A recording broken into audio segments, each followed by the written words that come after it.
নমস্কার বন্ধুরা, কেমন আছো সবাই? আশা করি সবাই খুব ভালো আছো। আজকে আমি চলে এসেছি একটি রেসিপি ভিডিও নিয়ে। ভিডিওটি পুরোটা কিন্তু দেখো, ভালো লাগলে লাইক, কমেন্ট আর শেয়ার করো প্রিয়জনদের সাথে। আর যদি নতুন হয়ে থাকো ফেসবুকে তো ফলো করো বা অ্যাড ফ্রেন্ড করো। আর যদি ইউটিউব থেকে দেখো তাহলে অবশ্যই চ্যানেলটিকে সাবস্ক্রাইব করো। তো দেখতে থাকো ভিডিওটি শেষ পর্যন্ত। এখানে আমি নিয়ে নিয়েছি 5টি বড় সাইজের সেদ্ধ আলু আর 3টে ডিম সেদ্ধ করা। এরপর আমি এর মধ্যে দিয়ে দিচ্ছি পাউরুটির সাইডগুলোকে আমি ছিঁড়ে ফেলে দিচ্ছি। আর তোমরা যে পরিমাণে জিনিসটি তৈরি করবে সেই অনুযায়ী তোমরা কিন্তু সবগুলোর পরিমাণটা নিও। এখন তোমরা জানতে চাইছো যে আমি এখানটাতে এটা কি করতে চলেছি। আসলে আমি এটা একটা তৈরি করতে চলেছি চপটি কিন্তু আমি দেখেছি ফেসবুকেরই একজনের প্রোফাইল থেকে। পরে তার প্রোফাইলটি মেনশন করে দেব আর তাকে ক্রেডিট অবশ্যই দেব। এবার এর মধ্যে আমি নিয়ে নিলাম শুকনো লঙ্কার গুঁড়ো, হলুদ গুঁড়ো আর দিয়ে দিচ্ছি স্বাদ অনুযায়ী লবণ। এরপর আমি এর মধ্যে দিয়ে দিচ্ছি ম্যাগি ম্যাজিক মশলা। যদি তোমাদের ম্যাগি ম্যাজিক মশলা ভালো না লাগে তাহলে দিও না। আর এখানে আমি দিয়ে দিচ্ছি জিরে আর শুকনো লঙ্কার গুঁড়ো, একটু কাঠখোলায় ভেজে নিয়ে সেটাকে গুঁড়ো করে এর মধ্যে দিয়ে দিচ্ছি। আর দিয়ে দিলাম কাঁচা লঙ্কা।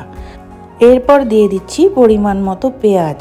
তোমরা যে পরিমাণ পেঁয়াজ দিতে পছন্দ করবে সেই অনুযায়ী পেঁয়াজটা কিন্তু দিও। আমি এখানটাতে মাঝারি সাইজের 5টি পেঁয়াজ দিয়েছি। এবার আমি সবগুলোকে একসাথে মেখে নিচ্ছি।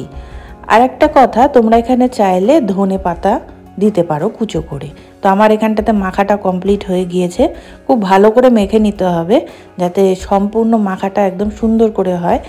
আর আধা ভাঙা করেও তোমরা কিন্তু চাইলে মাখতে পারো। এখন আমি নিয়ে নিচ্ছি 2টো ডিম। এর মধ্যে একটু হলুদ গুঁড়ো, একটু লবণ, একটু গোলমরিচের গুঁড়ো দিয়ে এটিকে ফেটিয়ে সাইড করে রেখে দিব। আর নিয়ে নিলাম পাতলা সাইজের একটা সিমুই। আর এখানটাতে যেহেতু আমার চপের পরিমাণ অনেকটা বেশি তাই পুরো প্যাকেটটি আমার এখানে লেগে গেছে।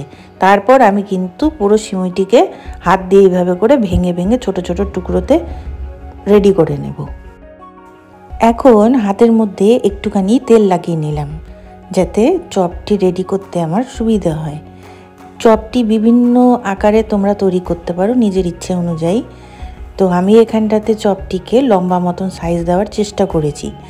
যতটি ভালো করে সবাই করে সেই অনুযায়ী হচ্ছে না, তবু আমি চেষ্টা করছি, কারণ প্রথমবার তো, দেখাই যাক কি হয়।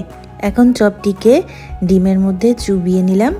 চুবিয়ে নেওয়ার পর আমি সেটিকে ওই যে গুঁড়ো করে রেখেছিলাম সিমুইটিকে তার মধ্যে মিশিয়ে নিচ্ছি, তার গায়ে লাগিয়ে নিচ্ছি। ব্যাস এরকম করে করে সবগুলো আমি এখন রেডি করব। ব্যাস আমার সবগুলো বানানো রেডি। এবার তেলে ভেজে আমি তোমাদের সাথে শেয়ার করছি। একটি কড়াইয়ে গরম তেল করে নিয়ে তার মধ্যে একটা একটি করে চপ আমি ছেড়ে দিচ্ছি।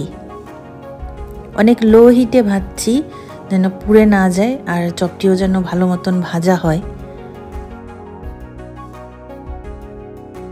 এবার এক এক করে সব চপগুলো ভেজে নিচ্ছি। দেখছো কি সুন্দর লাল হয়েছে, দেখতেও কিন্তু সেই লাগছে। ব্যাস আমার চপ কিন্তু রেডি। এই শীতকালে গরম গরম চপ খেতে কারই না ভালো লাগে। আর যে উপকরণগুলো দিয়ে চপটি রেডি করা হয়েছে সেগুলো কিন্তু প্রত্যেকের বাড়িতে থেকেই থাকে। আর এখন শীতকাল, চটপট বাড়িতে প্রায় দিনই বানিয়ে খাও আর সকলকে খাওয়াও। রেসিপিটি কেমন লাগলো কমেন্ট করে কিন্তু আমাকে অবশ্যই জানিও।